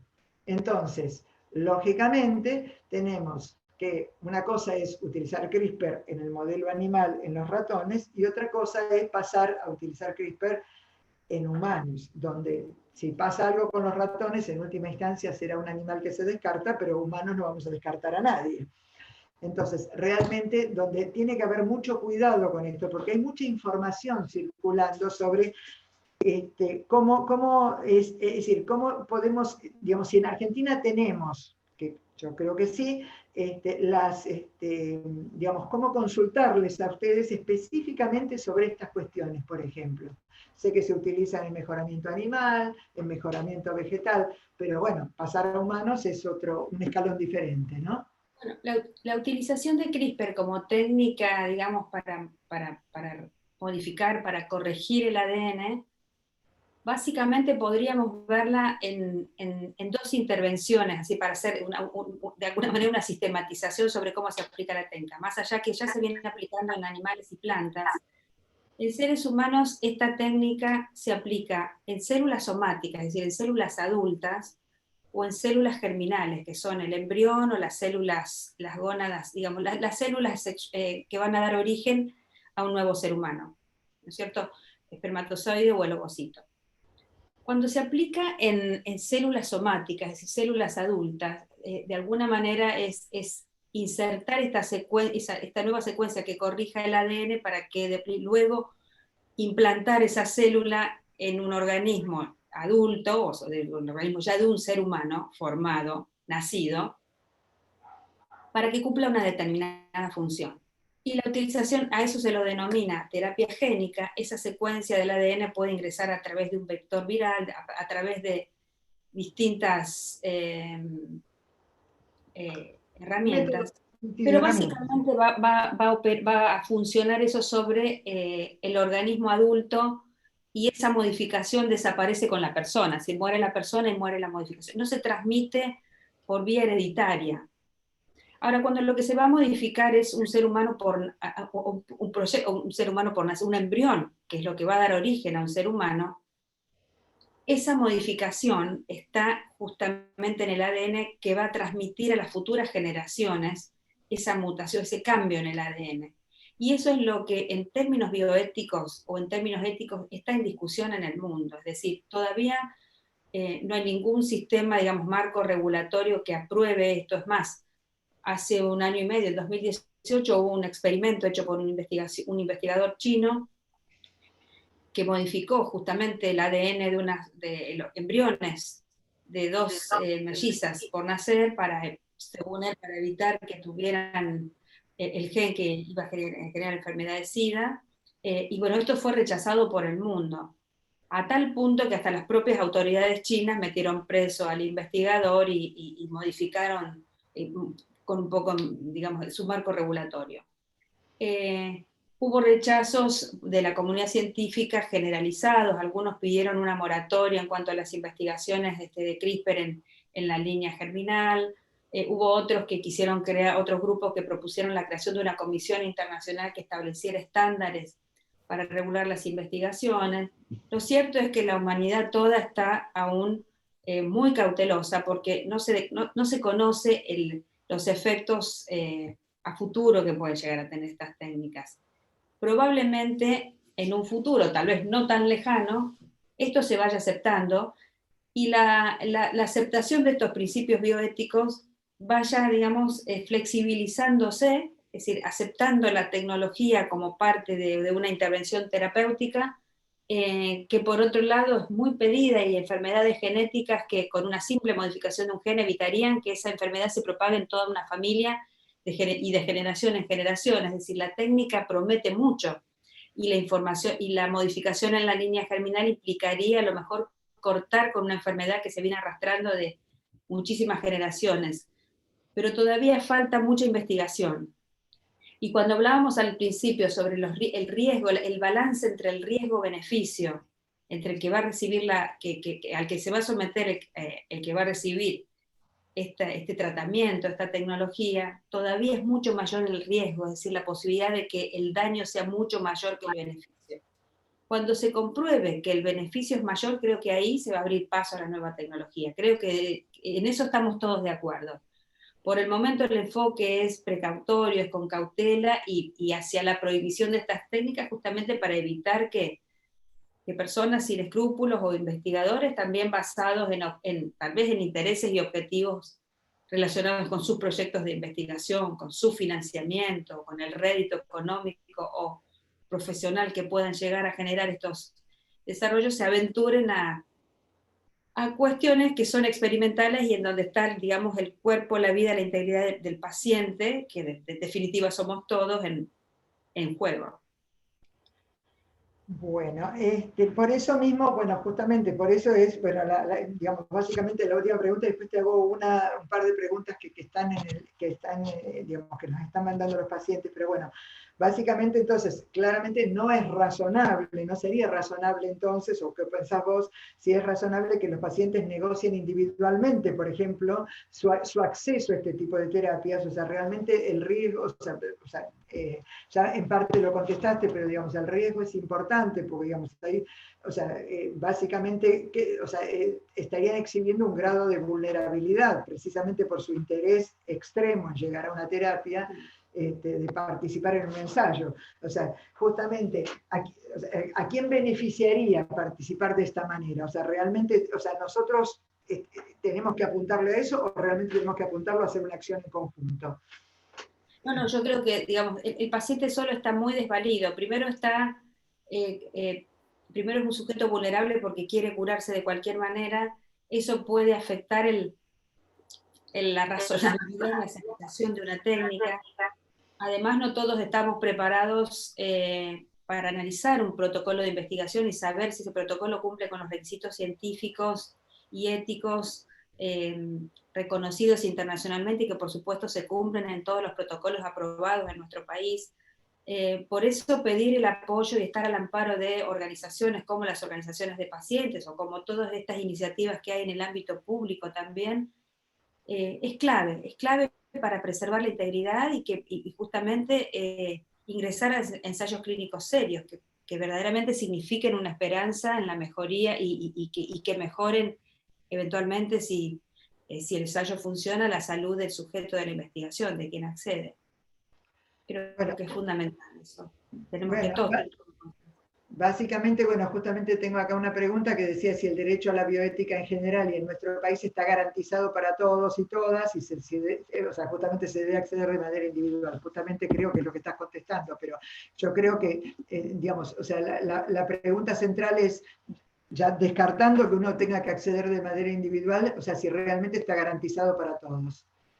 Sí, claro, está garantizado según el tipo de protocolo de que se trate, según el tipo de investigadores digamos, es caso por caso. A veces está garantizado y a veces no. A veces personas que ingresan a protocolos experimentales que no han sido aprobados por ninguna autoridad regulatoria, es decir, nadie vigiló y nadie controló. Entonces, la vigilancia y el control por parte de un tercero imparcial, el comité de ética de la institución donde se va a llevar el ensayo clínico que analiza el cumplimiento de estos principios y la protección del sujeto de la investigación, el organismo regulatorio, el CUCAI, ANMAT, que va a aprobar ese ensayo clínico. Es decir, ¿dónde está el principio de garantía? En que hay muchos ojos mirando. Si uno como sujeto, como paciente, se somete a un ensayo clínico solo con un médico, con un investigador, que le dicen que es un ensayo clínico, pero que no está inscrito en ningún lado, es decir, no hay ningún reaseguro de ese tipo, bueno, ahí hay que estar alerta, es decir, a lo mejor no es un ensayo clínico, es simplemente un experimento. Es decir, hay que diferenciar entre lo que es un ensayo clínico basado en un protocolo controlado por el comité de ética, por el organismo regulatorio, eso es una verdadera investigación, de lo que es un experimento liso y llano, en donde no puede que se garantice, pero en la mayoría de los casos no se garantiza ninguno de estos derechos del sujeto de la investigación. Bueno, yo te agradezco un montón, Fabiana, porque además, o sea, sabemos que claramente estás ahí al pie del cañón cada vez que nosotros necesitamos consultarte este tipo de cosas. O sea, justamente el trabajo que queremos hacer desde la asociación es precisamente,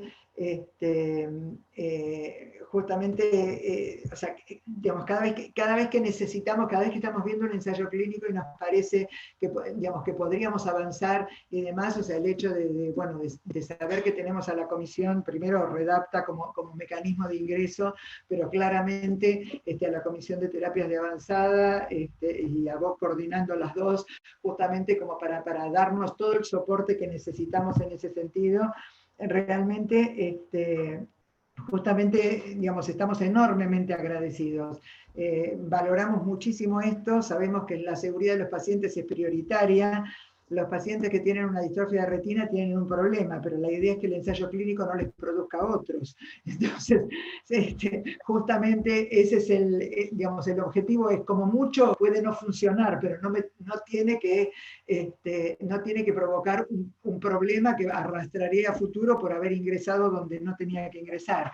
Entonces, realmente me parece que, bueno, es, digamos, el trabajo que venimos haciendo en conjunto. Yo sé, y para mí fue muy estimulante el hecho de saber que la comisión venía rechazando todos los otros ensayos y que que habíamos propuesto realmente les pareciera posible. La verdad que los resultados han dado la razón en el sentido de que realmente los chicos han estado, por suerte, mucho mejor y han avanzado muchísimo. Y la verdad que también fue trabajo de ustedes de estar permanentemente pendiente de nosotros, siguiéndonos y apuntalándonos, así que te agradezco muchísimo. Sé que tenés una charla en 5 minutos del otro lado. No hay ningún problema en que sigan mandándonos las preguntas que puedan tener y nosotros o se las hacemos llegar a Fabiana o vamos contestando en la medida que podemos, cuando son algunas que están a nuestro alcance. Y bueno, te agradezco un montón, te libero, que tenés que conectarte con otro Zoom, y bueno, espero que realmente que podamos seguir trabajando de la manera que lo hemos hecho hasta ahora, porque ha sido un enorme placer.